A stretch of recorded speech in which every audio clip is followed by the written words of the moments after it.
प्रश्न ये है पोषक तत्व के बारे में। ठीक है, हवा, कार्बन और ऑक्सीजन, मतलब कहने का मतलब हवा में वैसे तो विभिन्न गैसें मौजूद हैं, लेकिन पोषक तत्व की अगर बात की जाए जिस पर मनुष्य का लालन पालन होता है, अर्थात मनुष्य ही नहीं कोई भी जीव का जो पालन होता है, कोई जीव यदि जिंदा है तो हवा में ऐसी कौन सी गैस है जिसके कारण से वह जीवित है, तो उस पर ही हम लोग बात करेंगे। तो हवा में ऐसा कौन सा पोषक तत्व है, तो जैसे कि ऑक्सीजन O2 और कार्बन C2, ये सी सीधे सीधे सी। तो कार्बन जो है और O2 जो है यानी कि ऑक्सीजन जो है वो हमारे पोषक तत्व के लिए माने जाते हैं, और हकीकत भी है क्योंकि अगर ऑक्सीजन नहीं होगा तो हम लोग का पालन हो ही नहीं सकता है। ठीक है, अब चलो पानी जो है वो किन किन चीजों का मिश्रण है, तो पानी तो याद ही होगा H2 और O, यानी कि हाइड्रोजन और ऑक्सीजन दोनों। ठीक है, अब चलो मृदा, मृदा मतलब क्या होता है, मिट्टी। तो मिट्टी जो है, मिट्टी को जो पोषक मिलता है, मिट्टी को जिस तरह से मनुष्य के लिए पोषक पदार्थ था वो, उसी तरह से मिट्टी के लिए भी, मिट्टी को भी जो पोषण मिलता है वो क्या क्या चीज से, नाइट्रोजन से। क्या चीज से? नाइट्रोजन, फास्फोरस, फास्फोरस से, पोटेशियम से, कैल्शियम से, मैग्नीशियम से और सल्फर से। क्या क्या चीज से मिलता है जरा बताओ? Nitrogen, phosphorus, calcium, potassium, magnesium, calcium, magnesium और सल्फर से। ठीक है, तो मृदा को यानी मिट्टी को जो मिलता है वो किन किन चीजों से मिलता है? देखो नाइट्रोजन, खाद वाला बोरा पर देख लेना नाइट्रोजन लिखा हुआ रहता है, लिखा रहता है नाइट्रोजन और फास्फोरस। फिर पोटेशियम, कैल्शियम, है ना, सब्जी सबका जो पेड़ पौधा होता है उसमें कैल्शियम दिया जाता है, उसमें जिंक दिया जाता है। ठीक है ना, मैग्नीशियम दिया जाता है क्योंकि उस सब से जो है उसका पोषक तत्व जब मिलता है तो वो क्या होता है कि अधिक फलीदार होता है, अधिक फसल देते हैं। बात समझ में आ रहा है? तो मृदा के लिए क्या क्या है, मिट्टी के लिए एक बार फिर से बताओ बिना देखे हुए। जैसे कि देखो जो देखते हैं हम लोग नाइट्रोजन और फास्फोरस देखते ही हैं, इसके बाद सल्फर, पोटेशियम, कैल्शियम, ठीक है, मैग्नीशियम और सल्फर, ये सब आपको मृदा के लिए एक पोषक पदार्थ माने जाते। चलो अब हम बात करते हैं मृदा सूक्ष्म पोषक के बारे में। मतलब देखो वहां था बृहद पोषक, मतलब अधिक मात्रा में उसको ऐसा कौन सा पोषक तत्व मिलता है, तो वो था nitrogen, phosphorus, sulphur, magnesium, calcium, potassium, ये सब था। ठीक है, लेकिन ये सूक्ष्म मात्रा में भी उसको मिलता है, मतलब कम मात्रा में भी उसको मिलता है। क्या सब? तो जैसे देखो आयरन मिलता है, यानी कि आयरन मनुष्य के लिए भी जरूरत है और मिट्टी के लिए भी जरूरत है। मैग्नीज मिलता है ना, और ये बोरोन मिलता है। जिंक के बारे में चर्चा कर ही दिए थे, जिंक से पौधों की वृद्धि होती है। ठीक है, कॉपर मिलता है और क्लोरीन मिलता है। अब बताओ, ये तो सेम मतलब मनुष्य के जैसे ही है। आयरन मिलता है, क्या क्या याद रहेगा तुमको? आयरन याद रहेगा, जिंक याद रहेगा और क्लोरीन याद रहेगा, कॉपर याद रहेगा, ये सब नहीं तो, लेकिन सबको याद रखना पड़ेगा। अब क्वेश्चन पूछ सकता है कि ये इसमें से कौन बृहद पोषक के अंतर्गत आते हैं और कौन सूक्ष्म पोषक के अंतर्गत आते हैं। सूक्ष्म पोषक के अंतर्गत क्या सब आते हैं देखो, आज से आयरन हो गया, मैं से मैग्नीज हो गया, वो से बोरोन हो गया, इसके बाद जी से जिंक हो गया, इसके बाद को से कॉपर और ऐसे हो गया क्लोरीन। ठीक है, अब देखो ट्रिक लगा के, चलो कोई ट्रिक नहीं और कर रहा है, इसको सीधे याद रखो और इसको बार बार याद करना पड़ेगा। ठीक है, तो ये जो मृदा सूक्ष्म पोषक के अंतर्गत आता है वो क्या सब आता है? आयरन आता है। ठीक है, और देखो वैसे भी शरीर में लोहा की मात्रा हम लोगों को ये बहुत सूक्ष्म मात्रा में रहता है, कम मात्रा, अगर ज्यादा लोहा की मात्रा रहेगा तो काम गड़बड़ हो जाएगा ना, इसलिए आयरन, मैग्नीज, ठीक है, मैग्नीज, इसके बाद तुमको बोरोन, जिंक, कॉपर, क्लोरीन, ये सब तुमको कम मात्रा में पाया जाता है। अब चलो बात करते हैं हम लोग मिश्रित फल में, दो या दो से अधिक फसलों को, मिश्रित फल नहीं है फसल है, मिश्रित फसल में दो या दो से अधिक फसलों को एक साथ ही एक खेत में उगाते हैं। जैसे कि गेहूं और चना को हम लोग उगाते हैं, गेहूं और सरसों को उगाते हैं, मूंगफली और सूरजमुखी को उगाते हैं। ठीक है, तो मिश्रित फसल का मतलब क्या हुआ कि जब दो या दो से अधिक फसल एक ही खेत में और एक ही साथ उगाते हैं उसे हम मिश्रित फसल कहते हैं। जैसे कि अभी जो हम लोग देखते हैं गेहूं के खेत में देखोगे सरसों का खेत, सरसों का फसल, तो एक तो तुमको याद हो गया होगा। दूसरा मूंगफली और सूरजमुखी, बोलने में थोड़ा मिलता जुलता है, मूंगफली और सूरजमुखी, इसलिए मूंगफली और सूरजमुखी जो है यह तुमको तो मिश्रित फसल। मिश्रित फसल में आता है। गेहूं और चना ये तो देखे नहीं है लेकिन याद कर लो, क्योंकि गेहूं का भी हम लोग भूजा खाते हैं और चना का भी भूजा खाते हैं, इसलिए मिला करके खाते हैं, इसलिए याद कर लो कि गेहूं और फसल मिश्रित फसल के अंतर्गत आता है। गेहूं और सरसों जो है वो भी मिश्रित फसल में आता है, मूंगफली और सूरजमुखी भी आता है। बात समझ में आ रहा है ना? आगे चलो, आगे है अंतरा फसलीकरण। क्या है? अंतरा फसलीकरण।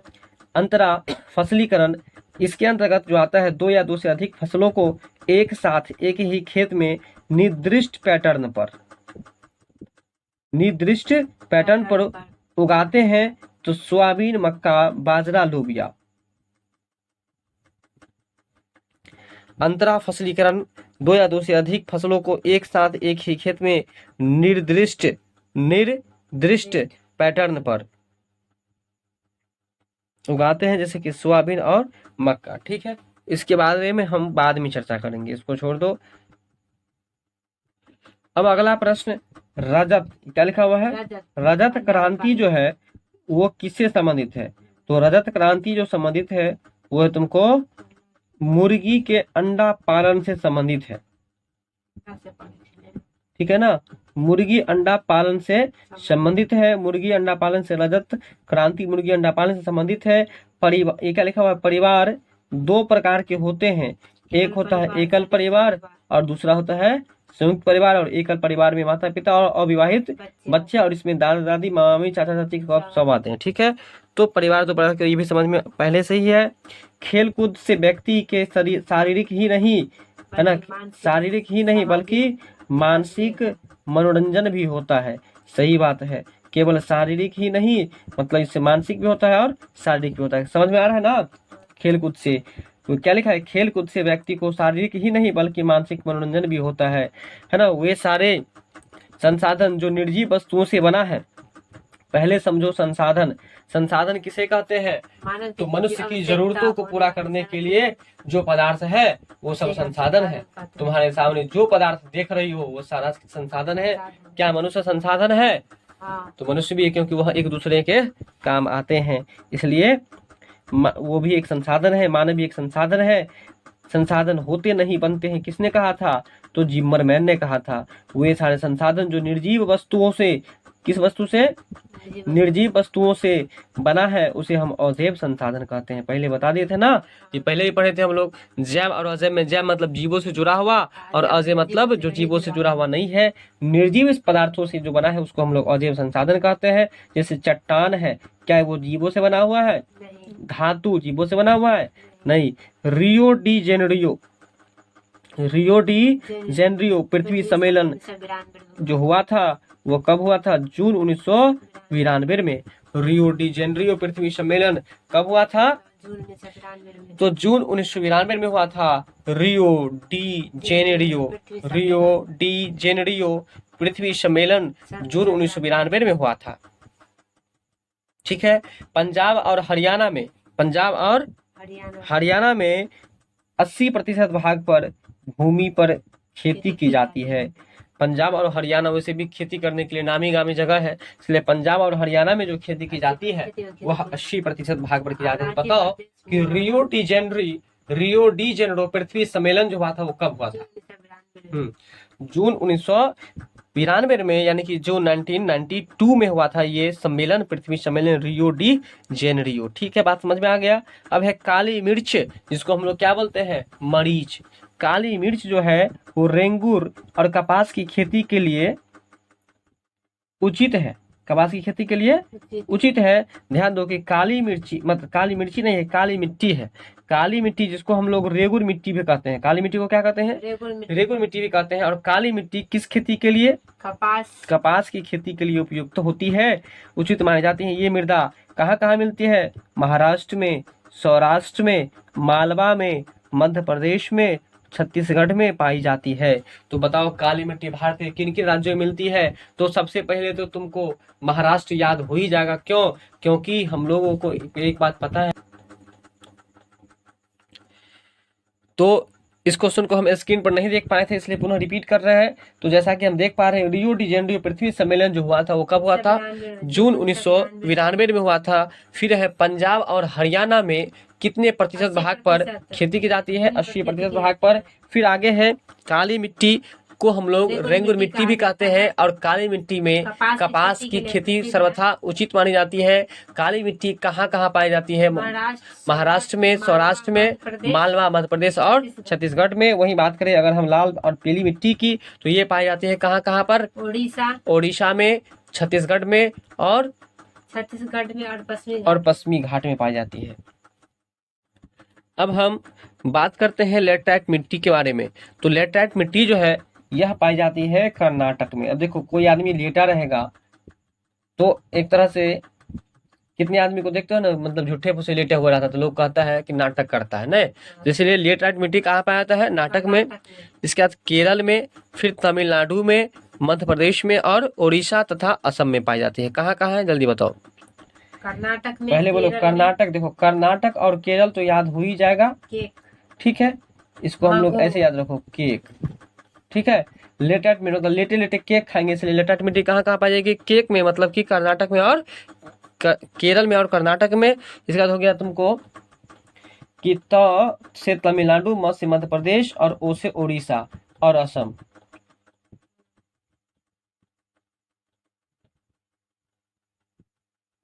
देखो आराम से याद हो जाएगा। केक, देखो केक मत उरो असम, ठीक है। इसका क्या ट्रिक हुआ? केक मत उरो असम। तो केक मत उरो असम। केक तो याद हो गया, कैसे केरल, कैसे कर्नाटक। म से हो गया तुमको मध्य प्रदेश, तो से हो गया तुमको तमिलनाडु, उरो से हो गया उड़ीसा और असम से असम। बात समझ आ रहा है? यानी कि केक मत उरो असम, ठीक है। अब आगे चलो, सदाबहार वन के बारे में जरा हम पढ़ लेते हैं। सदाबहार वन जो है एक औषधीय पौधा के लिए बहुत ही ख्याति प्राप्त वन है, जो हिमालय प्रदेश में, किस प्रदेश में? हिमालय प्रदेश। जैसे हिमगंगे तेल है, वो तेल का जो बूटी सब आता है वो कहाँ से? हिमालय प्रदेश से आता है, ठीक है।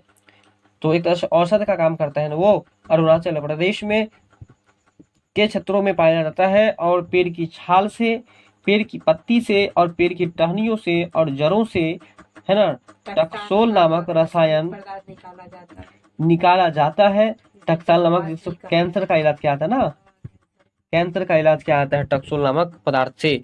तो सदाबहार वृक्ष एक औषधीय पौधा है। सदाबहार वृक्ष मतलब ये एक वृक्ष का नाम था, ये जो वृक्ष का नाम था सदाबहार, उस वृक्ष के बारे में तुमको जो विशेषता बताना था कि यह एक ऐसा वृक्ष है जो हिमालय प्रदेश में या अरुणाचल प्रदेश में पाया जाता है। कहाँ कहाँ? हिमाचल प्रदेश, अरुणाचल प्रदेश। हिमालय प्रदेश लिखा हुआ है, इसका मतलब ये गलत लिखा होगा, हिमाचल होना चाहिए।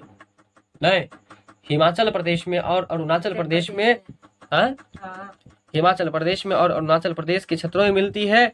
और इस पेड़ के छाल से भी, पत्ती से भी, टहनिया से और जड़ से भी, मतलब कि इसका जो भी भाग है सब कुछ से टक्सोल नामक एक रसायन निकालता है। रसायन का अंग्रेजी केमिकल, CHEMICAL, केमिकल निकाला जाता है। समझ में आ गया होगा। अब प्रोजेक्ट टाइगर की अगर बात करें तो प्रोजेक्ट टाइगर वाला क्वेश्चन भी हम लोग पहले ही पढ़ चुके हैं। प्रोजेक्ट टाइगर की शुरुआत जो हुई थी वो 1973 ईस्वी में हुई थी। प्रोजेक्ट टाइगर की शुरुआत कब हुई थी? 1973 ईस्वी में हुई थी। प्रोजेक्ट टाइगर की शुरुआत कब हुई थी? 1973 ईस्वी में हुई थी, ठीक है। और बता दो कि टाइगर स्टेट किसे कहा जाता है? मध्य प्रदेश को कहा जाता है, ठीक है। अब हमारा जो अगला प्रश्न है वो प्रश्न है ऊर्जा खनिज के बारे में। कोयला, पेट्रोलियम और प्राकृतिक गैस, ये ऊर्जा खनिज के उदाहरण है।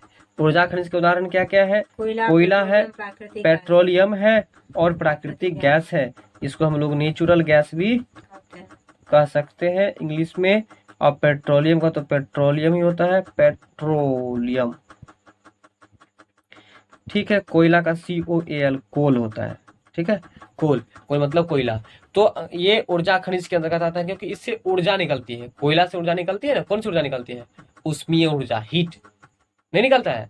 फिर पेट्रोलियम से भी निकलती है, फिर प्राकृतिक गैस से भी निकलती है। प्राकृतिक गैस जो एलपीजी है, लिक्विड पेट्रोलियम गैस, ये सब प्राकृतिक गैस का ही उदाहरण होता है ना।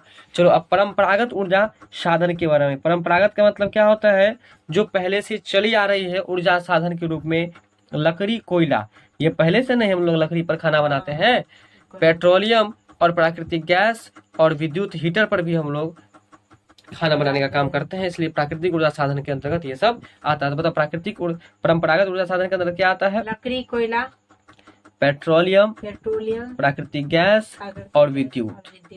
अब चलो गैर परंपरागत के अंतर्गत क्या आता है। तो गैर परंपरागत के अंतर्गत जो आते हैं वो आते हैं सौर ऊर्जा। ठीक है, इसको अच्छा से थोड़ा याद रखना। सौर ऊर्जा है, क्या है? सौर ऊर्जा। सौर ऊर्जा है, पवन ऊर्जा है, ज्वारीय ऊर्जा है, भूतापीय ऊर्जा है, बायोगैस है और परमाणु ऊर्जा है। ठीक है, इसमें थोड़ा फंसने की बात होगी, इसलिए इस दोनों पर विशेष फोकस किया जाएगा। फिर सौर ऊर्जा जो सूर्य से मिलता है, पवन ऊर्जा जो वायु से मिलता है, ज्वारीय ऊर्जा जो समुद्र में जो ज्वार भाटा उत्पन्न होता है उससे मिलता है, भूतापीय ऊर्जा जो ग्लोबल वार्मिंग जो होता है उससे मिलता है, बायोगैस से मिलता है और परमाणु ऊर्जा से मिलता है। सब ऊर्जा को हम लोग क्या कहते हैं? गैर परंपरागत ऊर्जा कहते हैं। बात कुछ समझ में आया? अब चलो हम बात कर लेते हैं कुछ कोयला के बारे में। किसके बारे में? कोयला के बारे में जरा हम बात कर लेते हैं। तो हम देख पा रहे हैं स्क्रीन पर कोयला में, वैसे कोयला मुख्य रूप से 4 प्रकार के होते हैं। एंथ्रासाइट है, बिटुमिनस है, लिग्नाइट तथा पीट आता है। लेकिन अगर बात करें सबसे उत्तम प्रकार का यानी कि सर्वोत्तम गुण वाला, तो एंथ्रासाइट ही आता है और सबसे निम्न गुण वाला जो है वो पीट आता है। इसमें 90 से 95%, कितना? 90 से 95% जो है ना, कार्बन की मात्रा पाई जाती है। किसकी मात्रा? कार्बन की मात्रा। इसमें 90 से 95% जो है कार्बन की मात्रा पाई जाती है और इसीलिए इसको सर्वोत्तम गुण वाला, सबसे अच्छे गुण वाला कोयला माना जाता है। भारत में 310 ताप विद्युत गिरी है, यानी कि विद्युत गिरी यानी कि बिजली का जो उत्पादन होता है वो कितना है? लगभग 310 बिजली, जैसे पावर हाउस हम लोग कहते हैं ना, power house, power HOUS, power house. ठीक है ना, विद्युत घर कह सकते हैं यहाँ पर हम। ठीक है, अब चलो वायुमंडल में लगभग ऑक्सीजन कितना प्रतिशत रहता है? 20.99% यानी कि 21%। और वहीं अगर नाइट्रोजन की बात करें तो नाइट्रोजन कितना रहता है? तो 78% रहता है। वहीं अगर हम बात करें आर्गन की तो आर्गन 0.93% होता है। वहीं अगर बात करें हम अन्य गैस की तो वो 0.17% होता है अन्य गैस। अब चलो ओजोन परत की अगर बात करें, ओजोन परत को हम लोग सुरक्षा कवच भी कहते हैं। ठीक है, ये कल भी हम चर्चा कर दिए थे। इसको सुरक्षा कवच इसलिए कहा जाता है कि ओजोन परत जो है वह समताप मंडल में पाया जाता है और समताप मंडल में पाए जाने के कारण से परावैंगनी किरण को डायरेक्ट पृथ्वी पर आने से रोकने का काम करता है, उसको अपने अंदर समा लेता है, एब्जॉर्ब कर लेता है, मतलब अवशोषण कर लेता है। इसलिए ओजोन परत जो है हमारे पृथ्वी के लिए एक सुरक्षा कवच के रूप में जाने जाते हैं। और इसके लिए जिम्मेवार कारक जो है वो क्या है? क्लोरोफ्लोरोकार्बन है, CFC, जिसका रासायनिक संकेत होता है। फिर बात करें अगर हम लास्ट क्वेश्चन पर, तो भारत में सबसे पहले 1872 में जनगणना हुई थी। ये सबसे पहले जो जनगणना हुई थी, कब हुई थी? 1872 में हुई थी। और उसी समय से यह प्रक्रिया अभी तक चलती आ रही है कि प्रत्येक 10 वर्ष पर ये जनगणना होती है। ठीक है, तो भारत में सबसे पहले जनगणना कब हुई थी? 1872 ईस्वी से शुरू हुई थी और अभी भी ये चलती आ रही है। अगर क्वेश्चन पूछे कि जनगणना कितने वर्ष के अंतराल पर होता है? 10 वर्ष के अंतराल पर होता है। आइए बात करते हैं अब हम लोग जनगणना से संबंधित कुछ और महत्वपूर्ण प्रश्नों पर। भारत में 15वीं जनगणना के अनुसार जनसंख्या कितनी है? भारत में 15वीं जनगणना के अनुसार भारत में कितनी है? तो इकाई, दहाई, सैकड़ा, हजार, 10,000, लाख, 10 लाख, करोड़, 10 करोड़, अरब, यानी कि 1 अरब।